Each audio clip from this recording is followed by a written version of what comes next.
seconds. Charles Barkley. Johnson around his man. Drives his Davis scores. So LeBron Jackson just Stoudemire scores. Rejected. What a defensive effort that time. And Crowder looking for alley-oop. Kevin Durant. Break it out here. With the long one, won't get it. Long rebound. Finds Booker. This is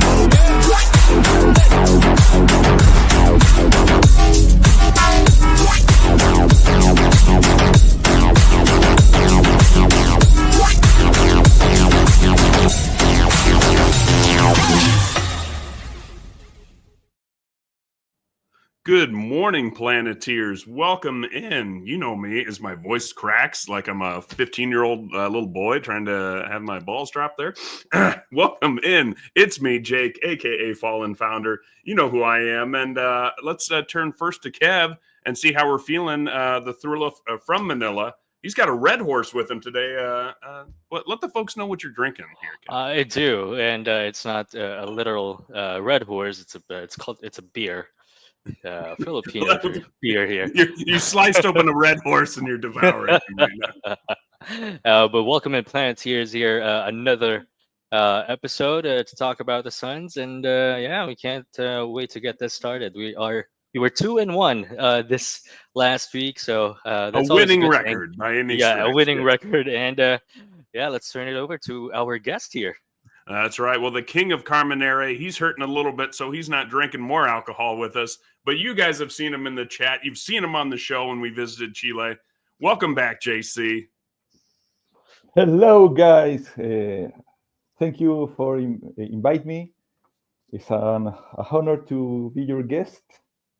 And we are going through hard times with our sons, but the passion is always here, and let's talk about the reality of our team, our love team. Right. You said passion. I apologize because I'm a caveman of the English speaking, but I'm trying hard to make me understood.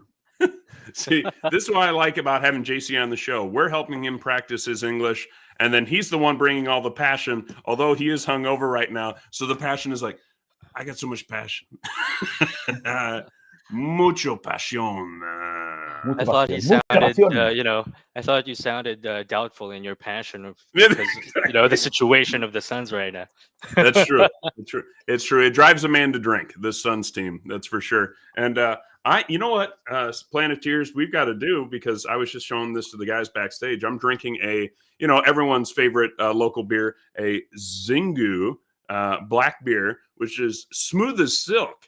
And only 4.6%, so I shouldn't get too inappropriate on this episode, but apparently comes from Brazil. We need to find a Brazilian Suns fan at some point, bring him on. We haven't had a Suns Plans visit episode for a minute.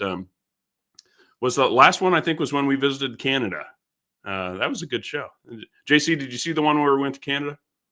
I see a great show, yes. Yeah. That was definitely a great one. Well, I think I can help you finding some Brazilian fan, because there's a lot of Suns fans in Brazil. Okay, yes. Yeah, and I know there's some Suns fan in Argentina, but I think he might be terrified to speak English, so we might have to hang on to him until there's a little bit more practice. Yes, sir. Before you start, let me open this. Oh. And see, that's what happens when you get free dentistry in a country. We don't. You take risks like that. My goodness. Oh, that's an impressive skill set that I will not attempt. No, Mostly because my wife is a dental technician and she would freak out if I did anything with my teeth like that. So, well, and JC, so what are you drinking? You got a bottle of something? I'm drinking iced tea. There you go. There you go. Okay. I have to hydrate myself, so the tea is a good font of hydration. Okay. Hydration. Duran's. Okay. A little apple. Is it apple? No. Duran? Peach. Peach. Oh, peaches. Yeah. Yes. Peach. Yeah. That's good stuff. Okay. Durazno. Yes. All right. Well, let's see. Be careful, you might get drunk.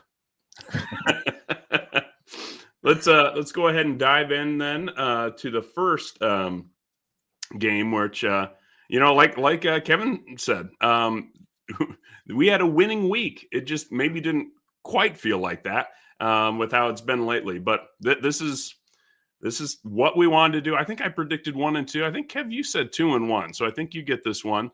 I think Bruce was with you on it too. As we beat a feisty Detroit Pistons team, a young Detroit Pistons team that last year seemed like they couldn't win a single game. This year, they're close to 500. So, 21 and 21 at this point. They are at 500. Wins against what I will refer to as scrappy mid-tier teams are as important as the next, and really, as we're going to find out as we go through the rest of these games, it might be our best measuring test because the elite teams we're not yet ready for. But the Detroit Pistons, we end up winning the game 125 to 121. It was kind of back and forth, and we only took a 3-point lead going into the fourth quarter. And we extended it just by 1, led this time by Kevin Durant on 13 of 27 shooting, 7 rebounds, 5 assists for him. Devin Booker continues what has been an elite, elite string of games as he had 35 points on 11 of 22 shooting, 5 rebounds, only 3 assists this time. Actually, Tyus Jones got to do most of the assisting in this game, collecting 10 along the way. This was I believe the last, the last game for Mason Plumlee to start. And it was also the first Nick Richards game. Am I correct? Yes. He joined us in Detroit. And this was really big, really. Yeah. It's tough to say because, Durant with 36, Booker with 35, Nick Richards off the bench in 29 minutes. Was 7 of 8 shooting, 7 of 9 from the free throw line, scoring 21 points, 11 rebounds, 4 offensive rebounds, an assist and a steal. Nick Richards, I'm going to guess, let's just start right there. What do we think of the acquisition of Nick Richards? And let's kick it off to our guest first. JC, what do you think of Big Dick Nick until I think of a better nickname for him? I think Nick Richards is a great addition. It's good to see a center with mobility, and the guy has energy. Is a hustle guy, so it was so good. I think he helped to facilitate the work from the other players. And it was great to see a pick and roll with the guard when Tyus Jones. In some point, with Mason Plumlee and Nurk, we stopped picking pick and rolls with the guard. And to recover this capability is a good thing, I think, for the team. I love his performance in that game. That's a good point. I hadn't really, I guess I'd noticed it, but I didn't really until you kind of connected the dots for me. Tyus Jones's job has seemingly been you dribble the ball from the back court to the front court, and then you give it to Booker or Durant on the wing around the 3-point line. And there's not really a lot of offensive movement at that point. Then it's an isolation play or maybe a kick back out for a 3 or something. But you're right. With Nick Richards, Tyus Jones can drive deeper into the opponent's paint, drive the ball deeper towards the basket. And then he's got options. Kick it out to the corners, drop it into Nick Richards, or, of course, find our 2 shooters who can then go take a shot themselves. So that's a good point. Nick Richards might benefit Tyus Jones the most. Nick Richards his game let Tyus Jones be more integrated to the offensive schemes. So it's good to have a new player that is making every one of his teammates better. Mm-hmm. Absolutely, yeah. Let's see, and that was, I mean, in terms of other players, Royce O'Neal 5, Grayson Allen 7. So, I mean, there wasn't a whole lot else. Oso only got a little over 5 minutes.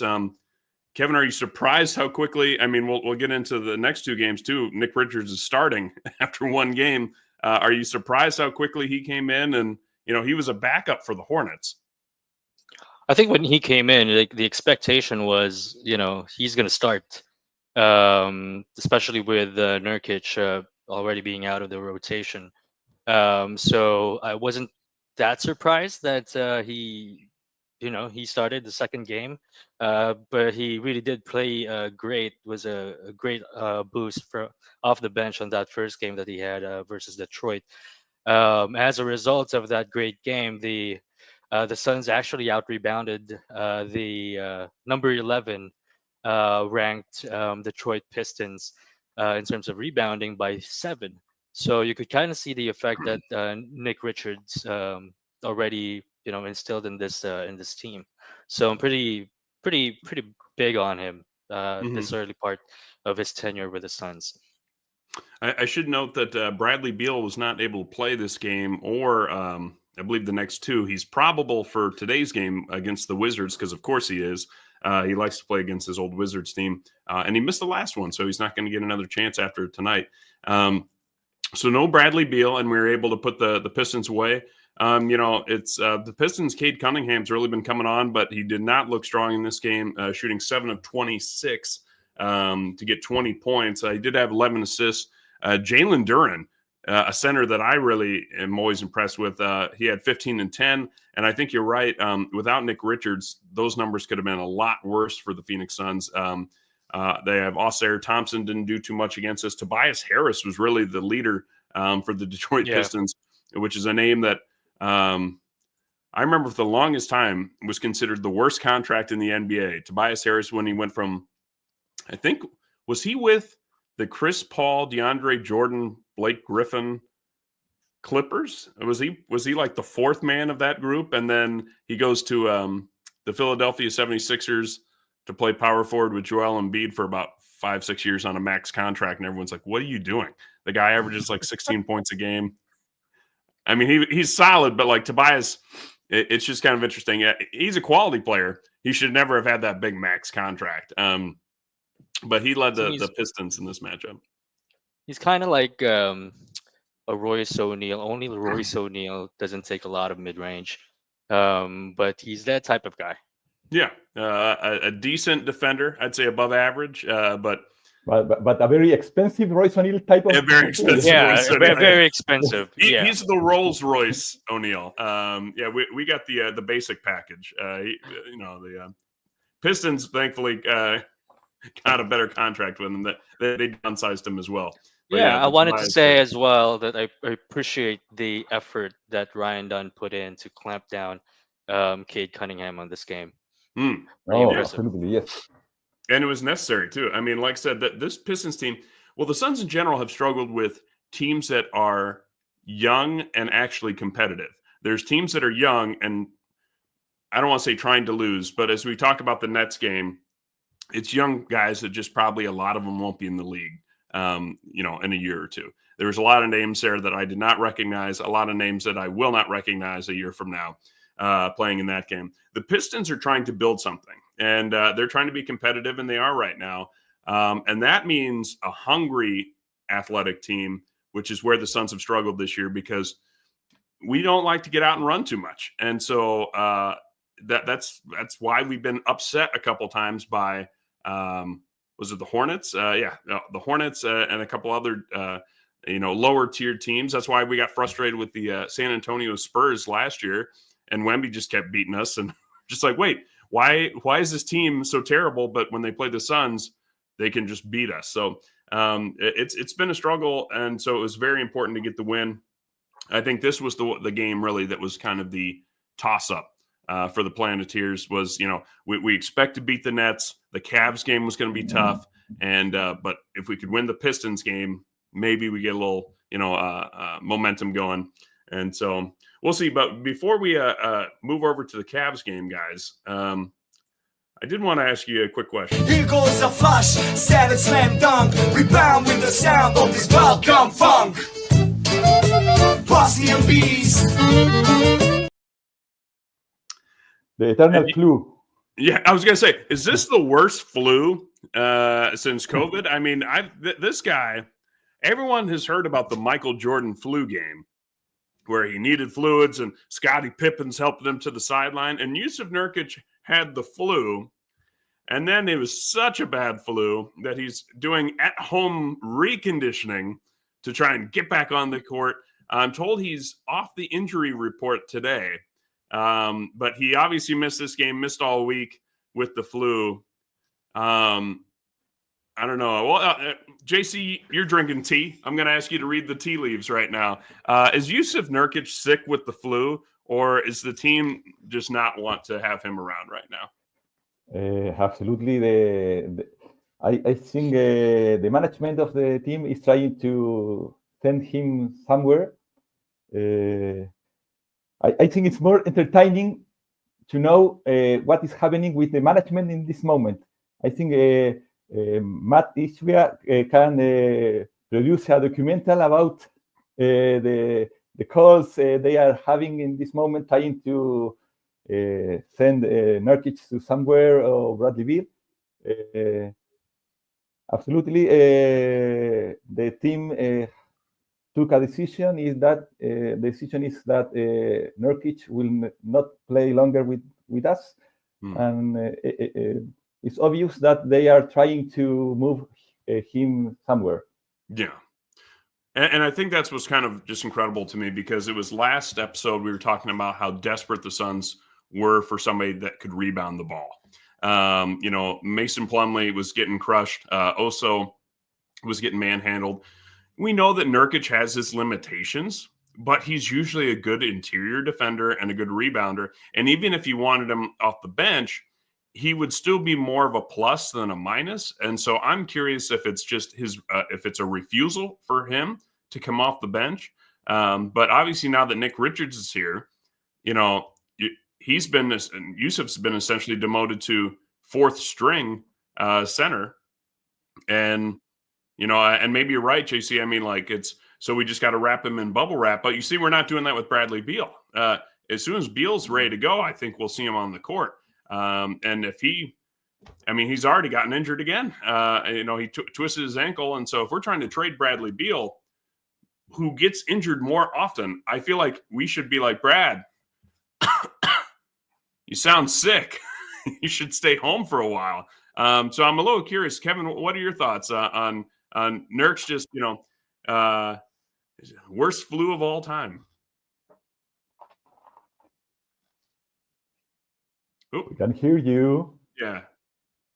Is your mic in, Kev? Oh, I was on mute. Oh my goodness. But I think I kind of agree with you. I think there are some pushbacks on, the possibility of being a fourth or third string, and I don't blame him. He's a starter. He has been a starter ever since he came into the league. I'm not so sure when he was with Nuggets. Was he a starter during his time in the Nuggets? They eventually shipped him out because they realized they had somebody named the Joker backing him up.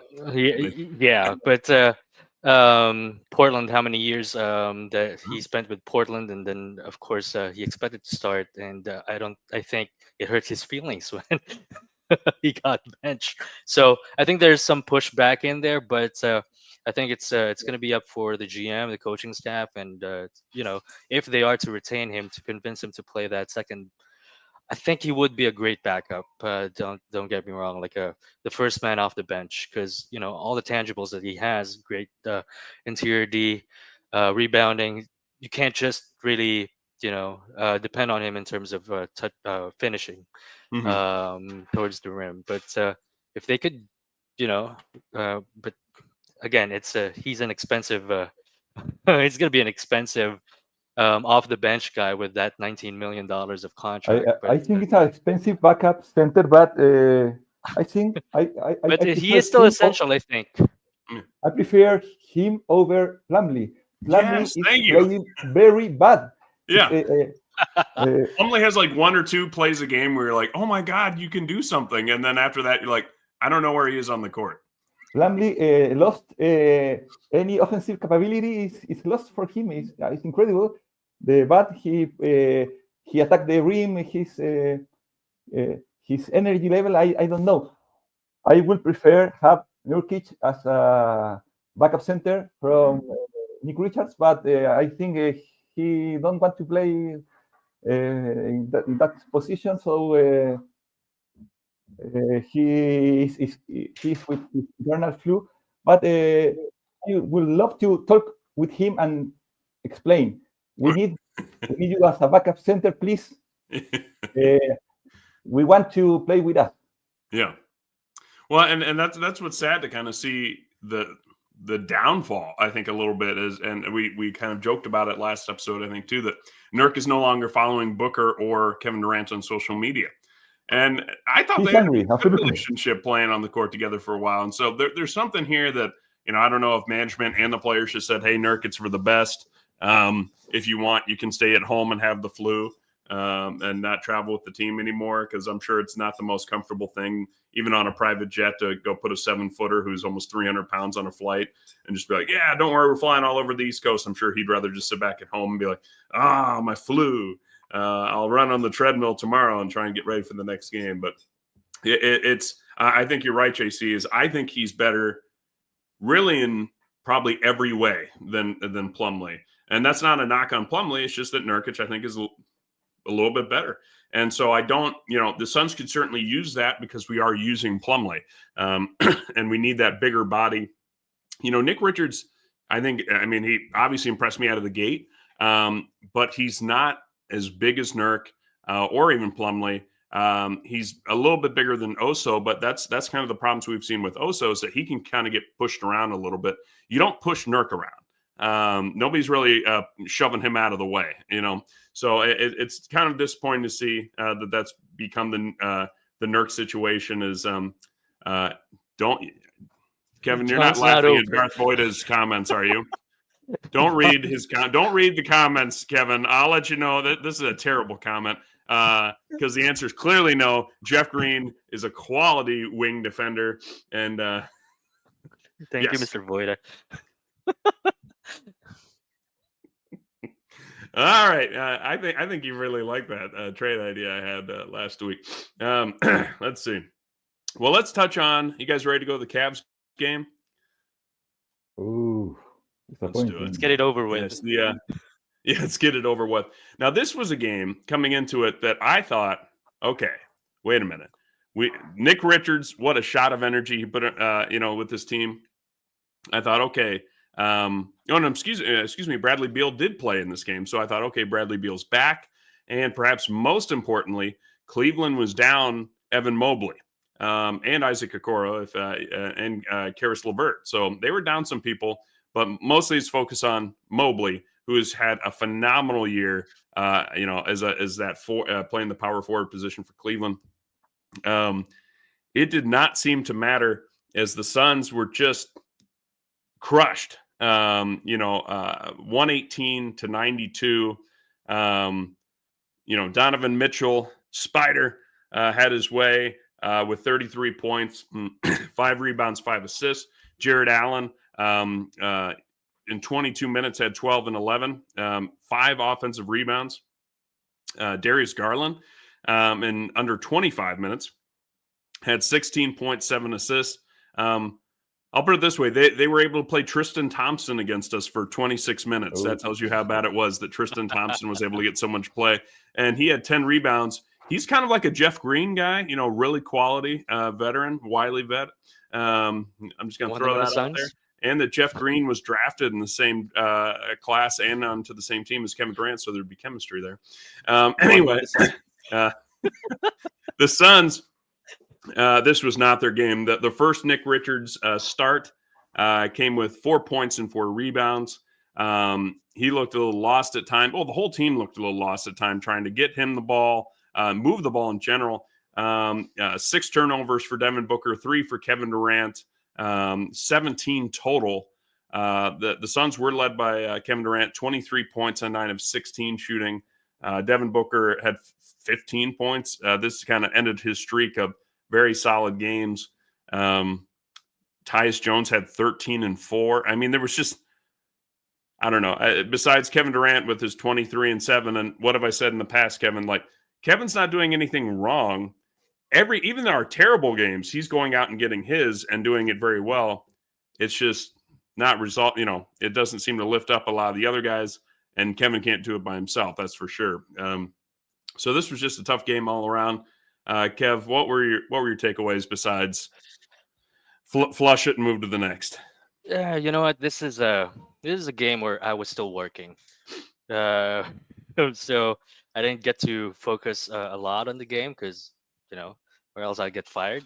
But the first quarter started off really okay, actually. Yeah, We were going toe to toe with we were tied Cleveland at the here. end. Yeah.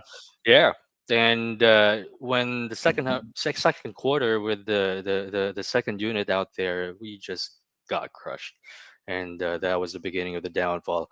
This week really is bittersweet for me as a fan because you know that the Suns can't turn the corner against bad teams, but are so far away in terms of quality when faced against the contending teams, the real contending teams out there. So it's kind of bittersweet. Mm-hmm. Uh, JC, what do you think? that was a hard game to watch. After the Pistons game and the win, my feelings were positive. Yep. And I think that game was a test for us to know if we are able to compete against the top teams in the NBA. But that was a failed test. Absolutely, we were crushed by the Cavs. We didn't compete. The game was over in the third quarter, so it was sad to watch that game. Mm-hmm. So that type of games makes wonder if we have to finish this experiment of we have to try to make it success in some point. This game I was with a lot of doubt about the future of this team. It was a sad game. You after the game like that, you think that a player like Butler and the possible trade from him is not the solution for this team. We need a lot more because we don't have any system. We don't have a chemistry, cohesiveness. It's hard. It's a lot of work. We have to do a lot of issues. We have to fix before be able to compete with teams like the Cavs and other top teams in the NBA. No, I mean, that's well said. And I think that's why, as much as this rumored Jimmy Butler to Phoenix and maybe losing Bradley Beal in the exchange has been talked about, my concerns are that would I think that improves this team? Yes. Do I think it makes us an instant title contender? No, because there's so many other things this team is struggling with right now that a Jimmy Butler does not come in and just fix everything for this team. As we saw, we were just dismantled by the Cleveland Cavaliers. I don't think having Jimmy in there and Beal gone fixes that. As the chat reminds us too, Nick Richards, got into early foul trouble, and then as I mentioned, Evan Mobley's out. So Coach Bud says, "Hey, we'll go small then because they're missing their big power forward anyway." And the result was we got out rebounded 50-34. So it's there's still a lot of little things, the turnovers, the rebounding, we wished it was just, we need another perimeter defender like Jimmy Butler who can keep all the guys focused. But I think Cleveland exposed all the facets that the Suns are lacking. Well, and I'm curious because I mean, this is a truly international episode here. We got the Philippines and Chile on.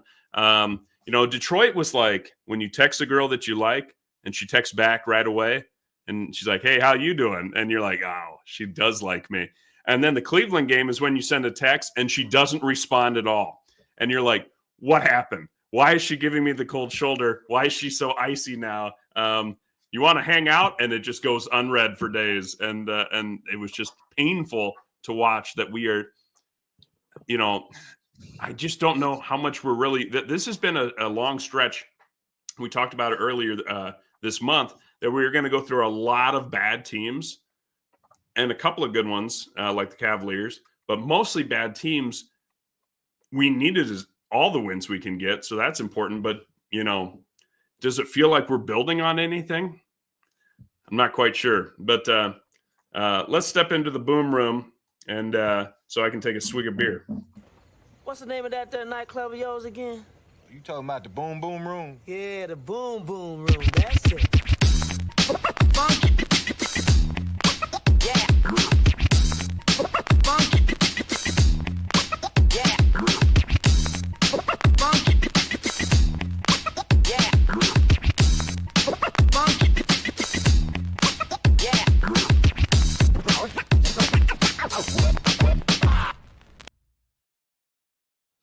All right, let's flush that game.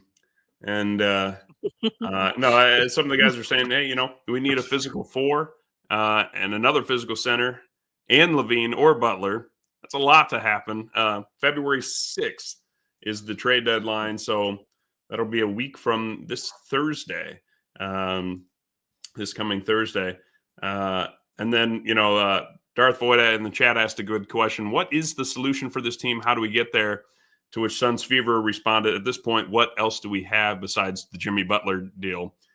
And, I'll throw this question to you guys. Success this season, in my humble opinion, is getting off the Beal contract, extend the window of KD and Book. This team is not championship quality, is what Darth Voida said.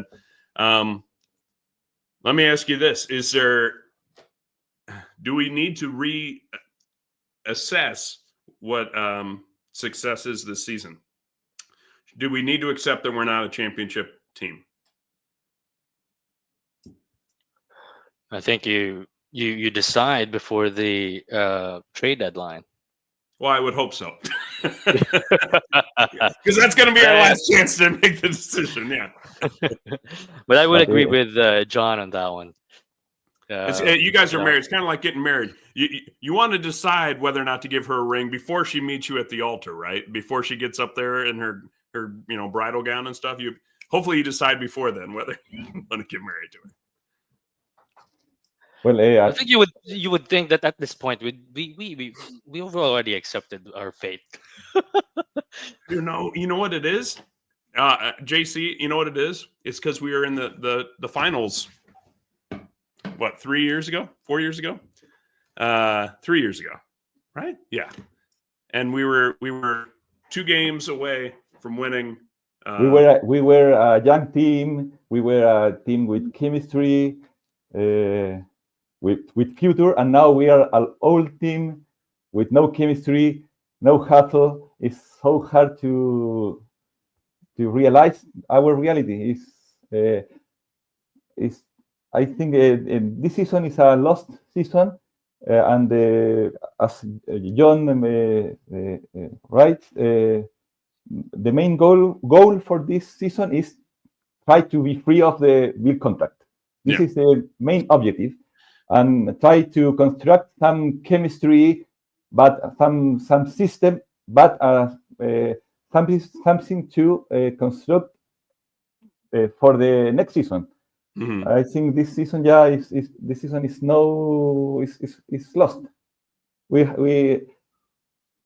have any chance to be competitive, and the Cubs game was the proof that there are many issues we have to fix, and a lot of space we have to go before be a real contender. Mhm. We went 2-1 this week, and that gives us the excellent spot of 10th in the West, which is the last play-in spot. Playing game. It's awesome. We are fighting to Durant, go. Bradley Beal, Devin Booker, Coach Bud, 10th with all of that. And what's their tax bill right now? Yeah, and 164 I million? guess I was mistaken. I kept saying we were the second highest. Every article I read always says the Suns are the highest paid roster in the NBA. Hey, tell you what, I really put almost zero. Some people have been saying, "Oh, Ishbia messed it up when he showed up and told James Jones, go get me Kevin Durant, and he broke up the team chemistry." I'm sorry. After a decade plus of us saying, "Hey, we need an owner that will spend the money, that will go out and try and be great, that's not going to sell draft picks, for money." He basically gave us everything the fans wanted. And it just goes to show that the fans are not always the most basketball savvy. It works in NBA 2K. I win a lot of titles with this team. It does not win in other places. So that's the challenge right now. Let's talk a little bit about this other victory. The 108-84 crushing of the Brooklyn Nets. The Nets who Well, they're supposed did to do not that. play D'Angelo Russell, Cam Johnson, Bojan Bogdanovic is out. Ben Simmons did not play. Cam Thompson did not play. D'Anthony Melton did not play. They did have Nick Claxton. The Nets didn't want to win the game. They absolutely. We appreciate that because we need all those wins we can get to stay competitive. And hey, like I said, Nick Claxton, he's a good center. He had 10 and 12. They were led by Keon Johnson, 20 points and 7 rebounds. They had some interesting. I don't know if you guys noticed this, and it was in the second quarter where the Nets kind of got a little feisty, and I think we just stopped trying to put our foot on their throat a little bit, and we just were taking bad shots, and that didn't go in. Okay. And we missed 5-6 shots in a row. Thank God that the Nets are so bad. They also weren't putting the ball in the basket too much, but they brought it to within 3, 4, 5 points, I think, in the first half after that rough first quarter. And I thought, oh my God, why are we having trouble putting this team away? I think it was just more we were kind of playing with our food. But Devin Booker, 32 points, 6 assists. Big Dick Nick, 8 and 15. Great game from him in the starting role. Kevin Durant, 24 points, 8 rebounds. And this was another game that Bradley Beal was not feeling good enough. But perhaps most importantly, JC, we got a Bull sighting. So, Look!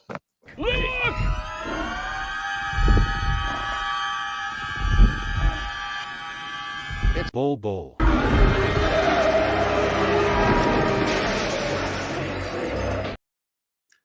I mean, not only did we get a Bull sighting, but for those of you that were watching the game in the fourth quarter, the Nets fans turned on their own team, and every time Bull would get the ball, they said, Bull! And they only wanted Bull to shoot from there on out.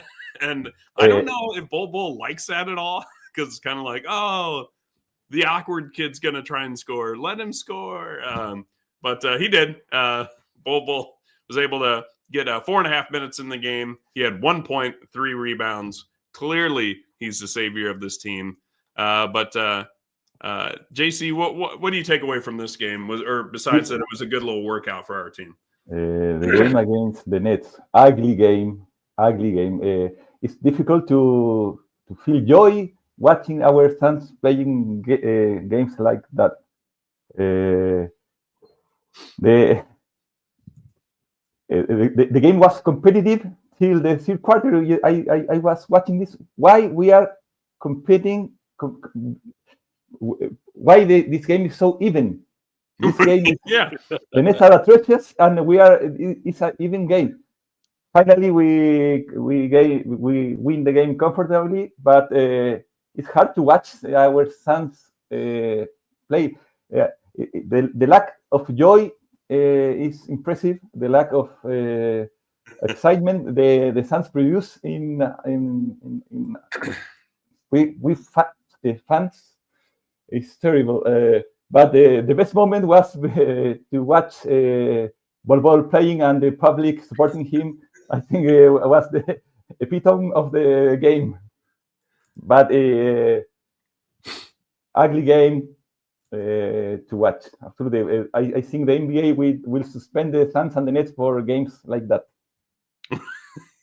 Yeah, it was like I said, that there was just moments where there was guys like I'm having to look them up now. Noah Clowney, Jalen Wilson, Clowney, Tosan Evbomwam. I don't know who they were, but it was just these bigger guys. They tended to have some big forwards out there backing down people like Book and chucking up shots, and most of them were not going in, but they were also out rebounding us a little bit in that second quarter.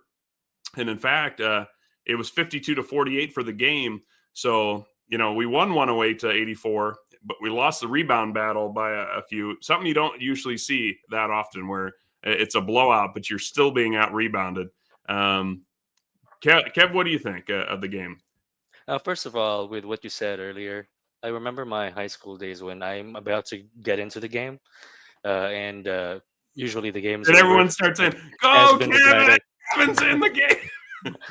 And they pronounce my name as Salute.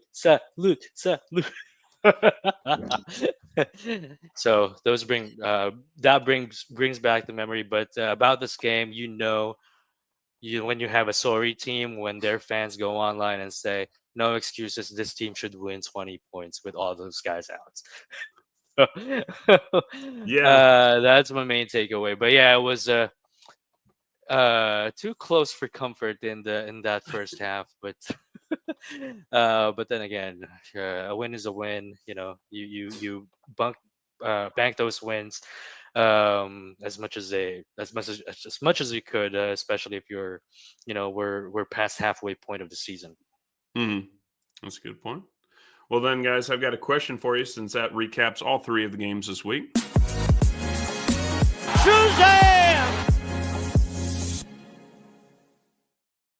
Who is your Shazam player of the week? Ooh.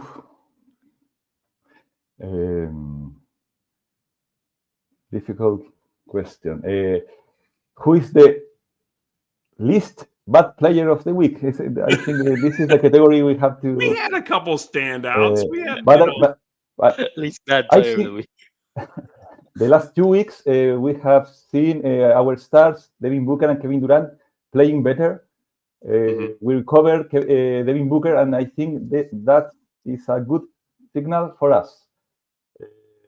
But we have to the chemistry, the team effort is have to be better.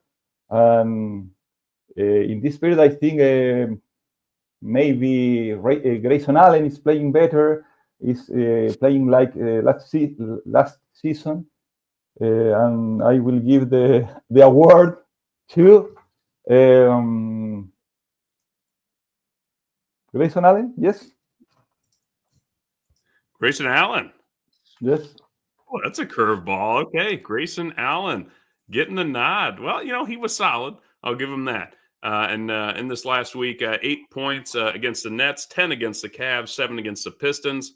But perhaps most importantly, he's shooting well from 3-point line, 50% against the Pistons, 50% against the Cavs, 40% against the Nets. He has reclaimed that shooting touch. We were worried. There are not the numbers of Grayson Allen. It's the effort he puts in the court.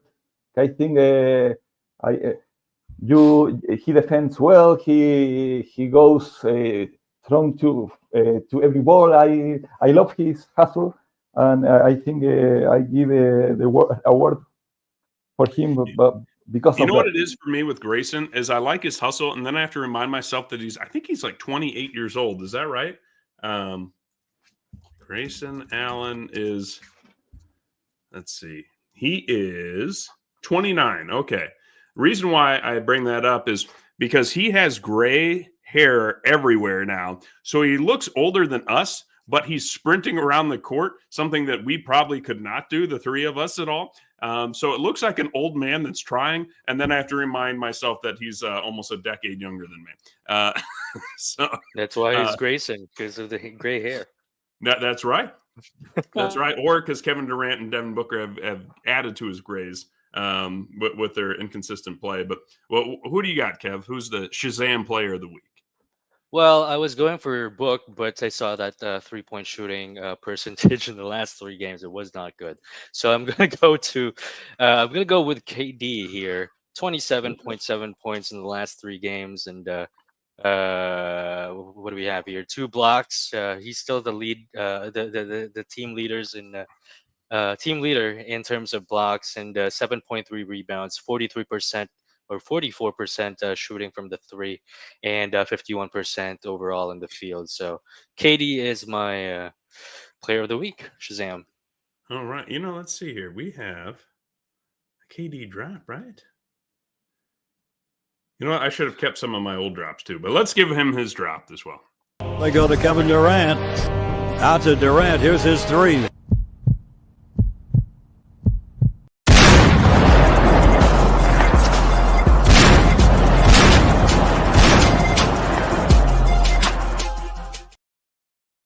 And then I forgot we got a Grayson Allen one too. I mean, can you be scary? Oh, I know you're asking me. Can I be scary?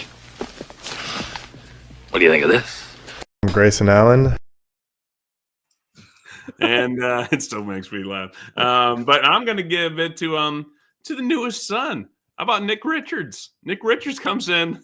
Hey, you're on the terrible Charlotte Hornets. And the next day, hey, show up in Detroit and put on the Suns jersey and try and play well. And he sets a record coming off the bench in terms of performance. Ooh.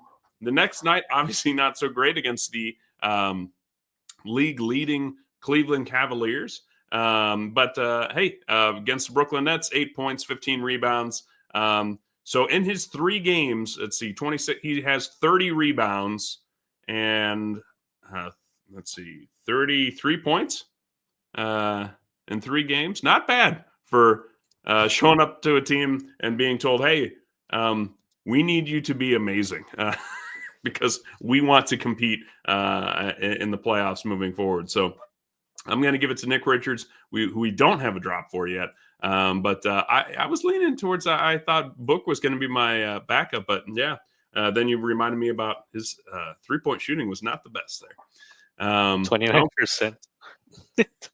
To kind of close down our fourth quarter here of the show is, again, more trade news, more trade rumors. As I mentioned, we've got just less than 2 weeks to go before the NBA trade deadline. And just as a reminder, sports fans, we play the Wizards tonight. Then we play the Clippers, the Timberwolves, the Golden State Warriors, the Portland Trailblazers twice, and the Oklahoma City Thunder. And then the trade deadline hits. So, I kind of curious, how, if those games will factor into it, or if this team's already decided that big changes need to happen. I think that's probably the case. I mean, obviously we've heard all the rumors about it. But we've got some tough games coming up. It's not easy to change players on the fly, as we saw with Nick Richards when they were trying to feed him in that Cavaliers game, and he looked lost, and the players looked like, why aren't you running over there? And we might be having more players come in that don't have a clue where they're supposed to be on the court, and then we could get very frustrated. So let's start with this one that I have been hearing so much about. And this is the Bradley Beal for Zach LaVine trade that I always was hoping was kind of more of a LaVine goes to Miami, Beal goes to Chicago, Butler comes to Phoenix. But now I'm hearing that maybe it's a Beal for LaVine. I think the Bulls would have to add somebody else. Maybe we could get Jeff Green in the deal. Make it a 3-team. Stop it. Yeah.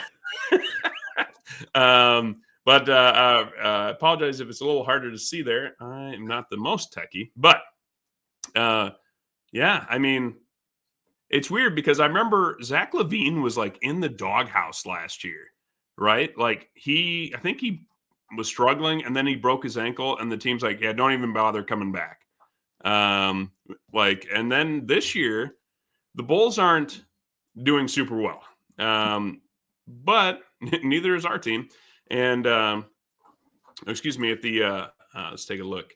If the playoffs were to start today, the Bulls would be in the 10th seed, like the Phoenix Suns. Zach LaVine, more points per game at 24 versus Beal's 17. More rebounds, 4.8 to 3.6. More assists, 4.5 to 3.3. I believe, it doesn't show it here, I think he gets a little bit more time on the court, obviously now with Beal coming off the bench. Beal a little bit better on the defensive numbers in terms of steals and blocks. Shooting percentage, though, LaVine at 51%, Beal at 49-ish. And three-point shooting, 45%. Zach LaVine, I believe, is leading the league right now in three-point shooting. Just another thing, Beal, I think LaVine's like an inch taller than Beal. He's a little bit more comfortable playing that small forward position than Beal ever is. What else? Better free throw percentages. What do you guys think?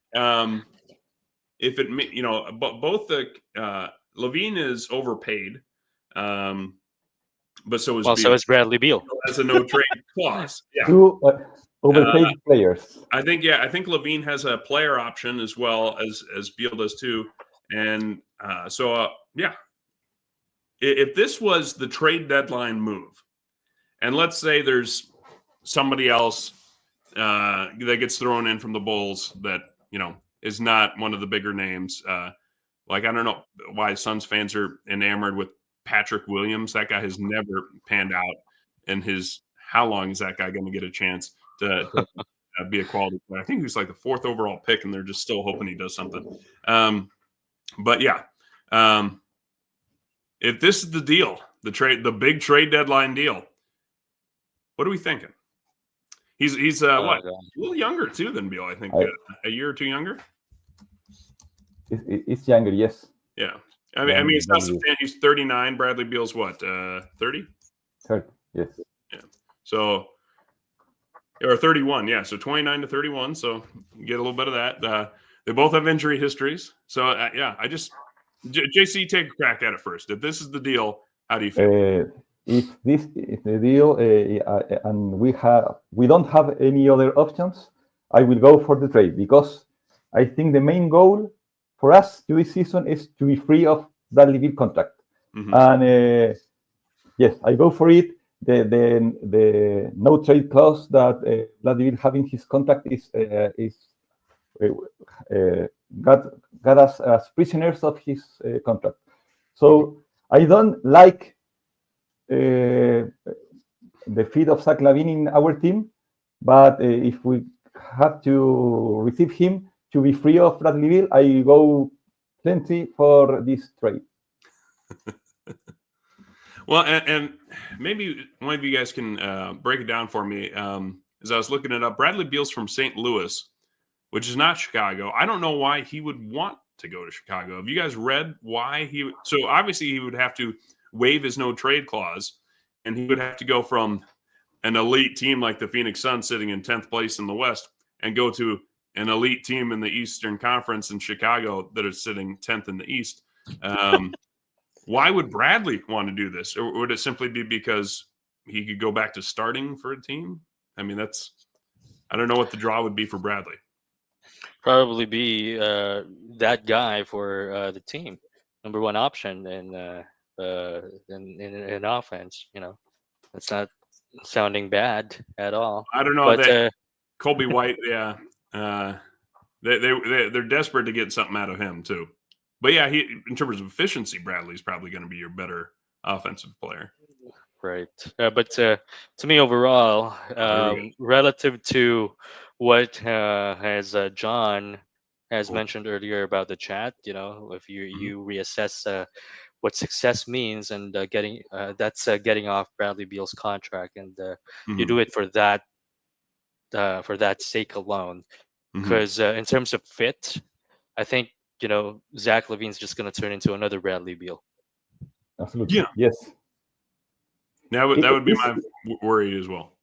I don't know. Zach LaVine is a good defender player. I think he isn't. Beal's much better in terms of defense, I would think. So, I mean, Beal has not been.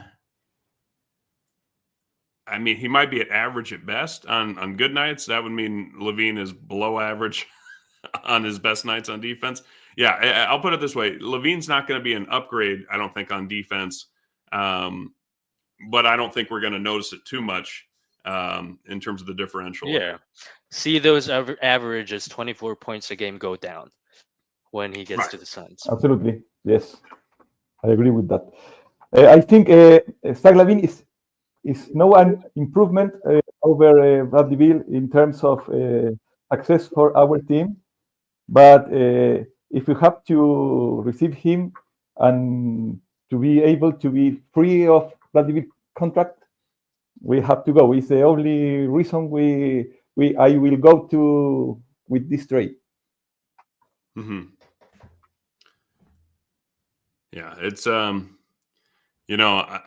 if we got this trade, I'll put it this way: I would love to read all the sports talking heads sitting there saying, "Well, the Suns are hoping to outscore their opponents. They're not going to be focused on defense," like we've heard for the last 3+ years running, as the Suns would have Tyus Jones, not a plus defender, Zach LaVine, not a plus defender, Devin Booker, Kevin Durant are okay, competent, sometimes even good. And then Nick Richards, I honestly still need to see more. Let me clarify. I don't think Bradley Beal makes us a good defensive team, but I think this is just like reaffirming, if this was the only thing we did, that we don't care about defense. So I don't know. Let me ask you guys this.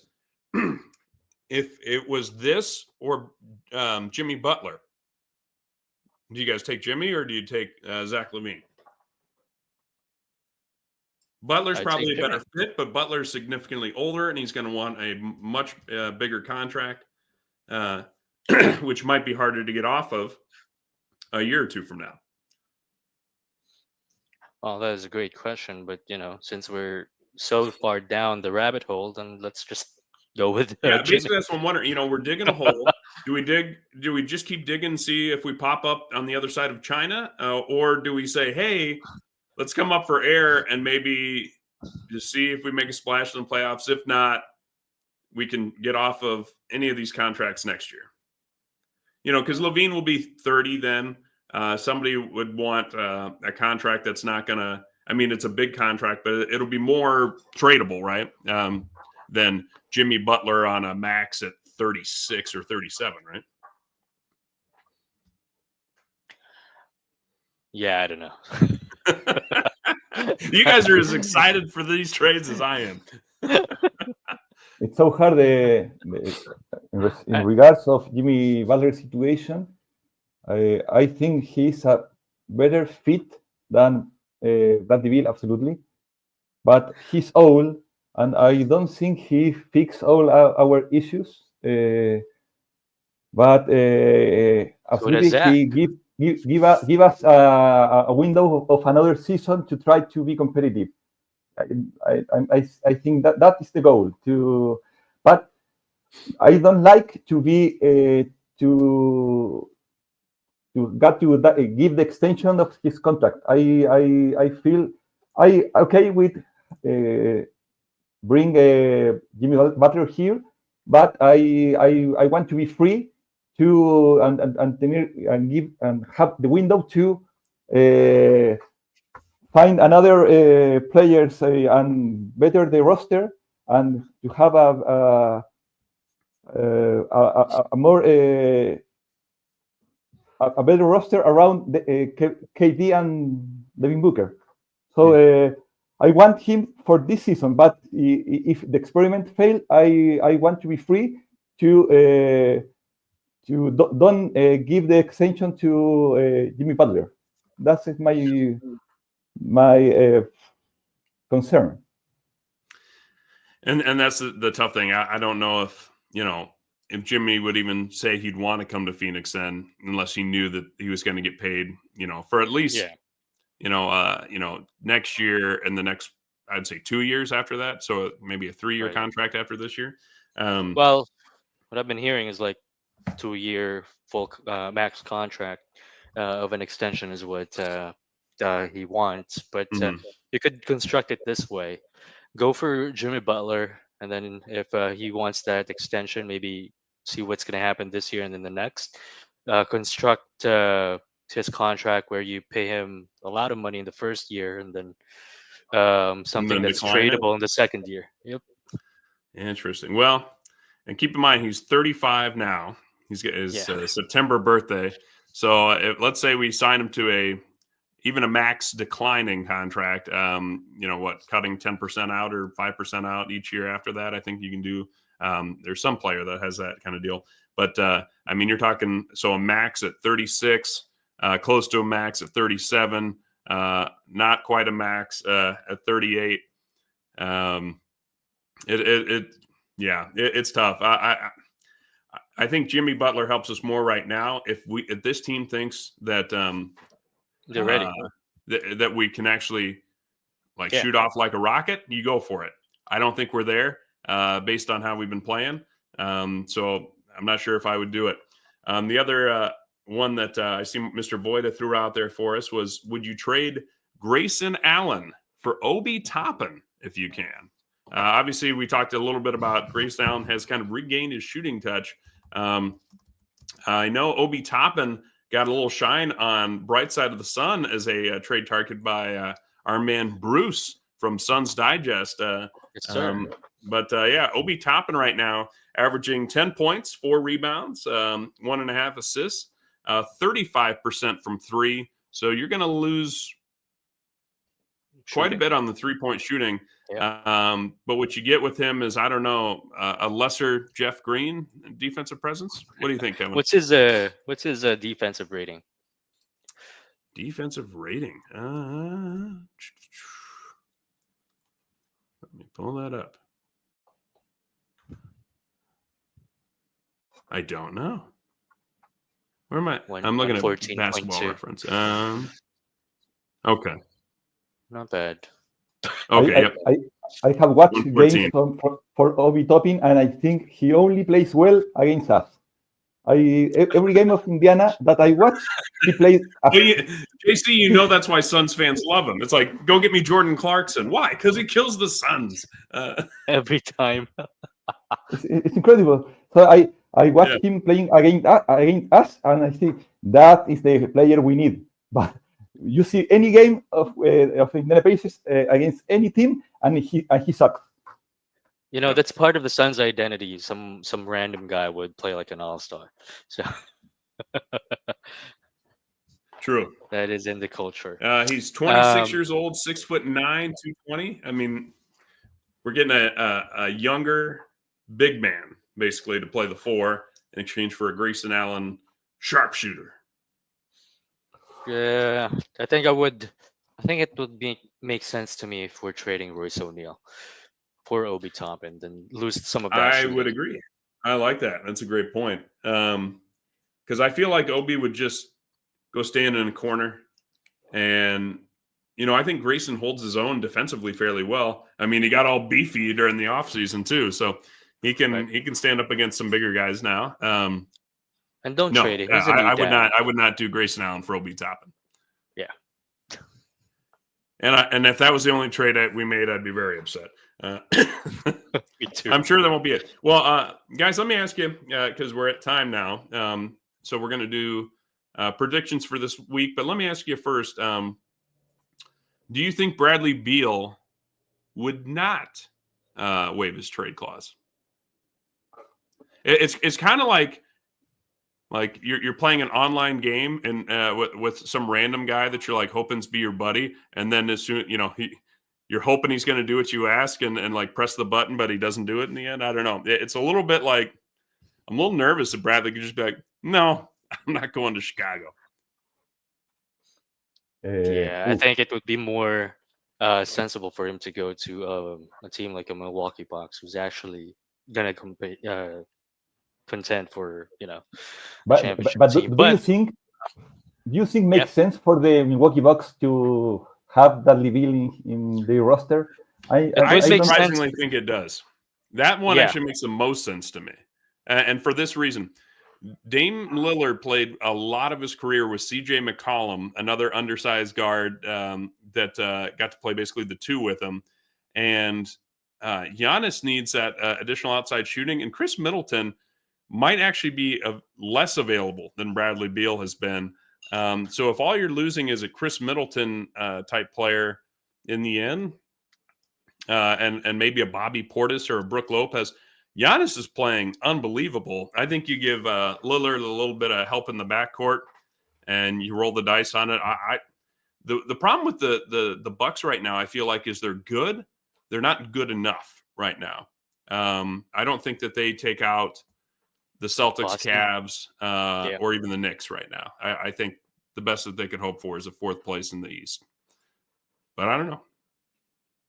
JC, you don't think so that they would take it? To me, I hope you are right. I hope, but to me, it's so difficult to think or imagine a team who wants to have a Bradley Beal in their roster.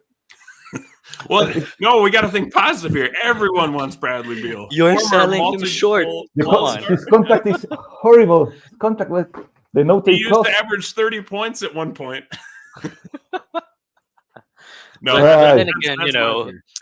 Haynes Briefs has already shot this down, but I don't know. Yes, I saw that. Shout out Haynes Briefs. Is he Oh, man. unemployed? He's for Chris Haynes? TNT before, right? Yep. I think so, yeah.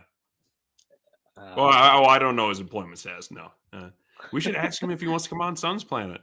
Well, maybe that will boost his career. There you go. We got an open opportunity. roster spot on Suns Planet. All right, guys. Well, we've got tonight, as I mentioned, the Washington Wizards. Then we'll take on the LA Clippers, the Minnesota Timberwolves, and the Golden State Warriors. All 4 games will take place before our next episode next Saturday. That's a lot. Yeah, and just a day off in between, so it's not quite back-to-back territory, but it is 4 games in 1, 2, 3, 4, 5, 6, 7 days. So, I'm kind of glad we get the Wizards first, so we don't have like I'm too tired to get up and play the Wizards today type game. Well, I hope that's the case. But predictions, what do you guys think? Wizards, Clippers, Wizards? T-Wolves, and Warriors. Excuse me, Wizards, and after that, Wizards. Mm-hmm. After the Wizards, we have the LA Clippers, then the Minnesota Timberwolves, and then the Golden State Warriors. Oof. Can I go first? I want to be positive and say 4-0, but I think the 2-2 is the more logical prediction. Okay. 2-2. Win over the Wizards and the Warriors. Okay. I like that. What do you How got, many Kevin? games in total? 4. 4 games. I'd say we win tonight's game, lose to the Clippers, win the next 2. Okay. Ooh. You're going 3-1, huh? 3-1. I hope you are right. I'm leaning towards 2-2 as well. Just, this team does not. I don't have that same energy of just like we're gonna steal a game. These guys, we're gonna catch them napping. Like nothing like that. Like at this point, this team from where we started, like that first 10 games where we started, like 8-2. I am now feeling like if you are above 500, like we probably won't win. And that's where I'm at. Like so, the Wizards, I think we'll beat them down today. Bradley Beal's back. I think the Warriors game is very winnable. And I feel like we could normally I feel like, we'll get at least one of these games against the Timberwolves or Clippers. Right now, I don't see it, especially with kind of we have to keep Nurk on ice. I don't know, are certain guys, are we going to have to rest Bradley Beal at some point this week? It'd be tough to see, I think 3-1, but obviously, we always hope for the best. Get 4-0, but I'm predicting 2-2 as well. I think the most disappointing thing and the summary of this season for the Suns is that when we play bad teams, the games are close, are even, and when we play good teams, we are destroyed. So it's very hard to have high hopes in this team. Yeah, that's why I keep saying this about this team. There's only one word to describe you, and I'm gonna spell it out for you. S-A-W-F-T. This team is soft, like Charmin tissue paper. It is soft, and we tear easily, and it's unfortunate to see. I don't think Obi Toppin fixes our Charmin softness. The problem with this team is that the sum of the parts is worse than the product that we see in the court is worse than the sum of the parts. I know the expression. Yeah, you're trying to get at. Yeah, and can you? But we have better individuals than we are as a team. Individual players that are very good that we have not found a way to play together yet.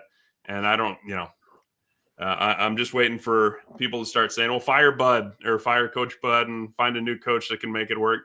It hasn't worked. It's not going to work at this point. Something needs to change. And hopefully that means Bradley Beal's going to waive his no trade clause because we've got to do something.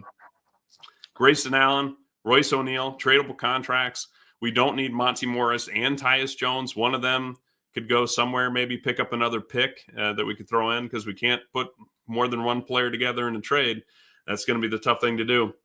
All right, you guys. Well, before we close, yeah. Jake, congratulations to our Kevin Durant for the 15th All-Star selection. That's right. Oh, yes. And a starter. And that is relative to what you said. We have great individuals, but 100%. Well said. Here, this trade Bradley Beal for Zion. Let's make it happen. That's what I want to see. Kevin, tell the folks where they can find you. And are we getting any more central salutes? That's why you are getting them. I'm sorry if I haven't done them in a while, and I don't feel sensual. I don't feel heartbroken. And but yeah, you're gonna get them. You're gonna get some. Maybe tonight. I want salute. But yeah, you can find me at Twitter at I'm Kevin PS. You can find some of my writing with Brightside as well. So go ahead and check those out. Thank you for the people in the chat, Planeteers, and as always, thanks. Absolutely. Well, and JC, the king of Carmenere, where can the folks follow you at? You can find me in Twitter, Chile Sans, and you can find me in my house. Every one of you are invited to my house. Now I feel like Hamo's back on the show. Everyone's invited to my house. I miss Hamo a lot. He has a positive vibe that we need in this because we are having depressing times, and I think the positive vibe Hamo's put on the table I think it's a very good. It's missed. So Hamo, we need you back. What can I say? It was an honor to be your guest, the last minute guest. But it's always a pleasure to share the thoughts of these hard times with the Suns, and I hope that this team will be better in a near future. And let's go Suns! I hope somewhere in time we will able to win a championship. That's how far we've fallen. It's someday in the future. It's not like I don't know. This year. My main goal is to watch my Phoenix Suns win a championship before I die. Yeah. That's all. That's it. At this point, we're gonna need some life extensions. I think biblical proportions of a miracle. Gonna need something. Well, you can follow me at Fallen Founder on Twitter, and of course, follow this show, Suns Planet, on Twitter as well. I'm going to be a guest on the Shooting Lounge, the Shooters Lounge, Shooters Lounge Monday night with our buddy Matt over in the UK. So if you feel like cracking open a Samuel Smith, and I only know that that's a British beer because I just bought it yesterday, come on over and join us Monday night as we will be able to recap Jake, a the little bit coffee. more about the Suns. And, of course, we'll be able to talk about this amazing Wizards game coming up today. So with that, Support us with the coffees. oh, that's right. Check it out if you haven't already supported this show. We don't make any money on YouTube. It's all driven by you guys, the Planeteers. There's a description in the below box if you'd like to buy us a beer and help buy that Red Horse, buy that Samuel Smith I'll be drinking. And I don't know, maybe JC will come back on and he'll be drinking a little bit more than each tea with us. So with all that, Planeteers, we'll see you next week. Go Suns. Oh, and Al McCoy, take us home. Wherever you are, whatever you're doing, stay with us as the Suns get set to shine here on their home court. Here's Perry. Cigar Hurd. Here's the jump shot. Good! It's good! Al McCoy with you courtside. Bumped up a three. Shazam! He ties it. Hey, D.A. Al and Tim up here. happy birthday! Right. Yeah. I know it's the moment. Happy birthday, baby! Here's Cameron Payne out on top. Durant, three-pointer straight away. Shazam! I just want to take this opportunity to thank everyone in this arena this afternoon, to all of those that are watching and listening on radio and TV. Thank you for allowing me to tell the story of the Suns for 51 great years. That pretty much wraps things up here. And for one last time, this is Al McCoy saying thanks for being there. Thanks for being with us tonight. And from the Footprint Center here in downtown Phoenix, we'll just say so long for now.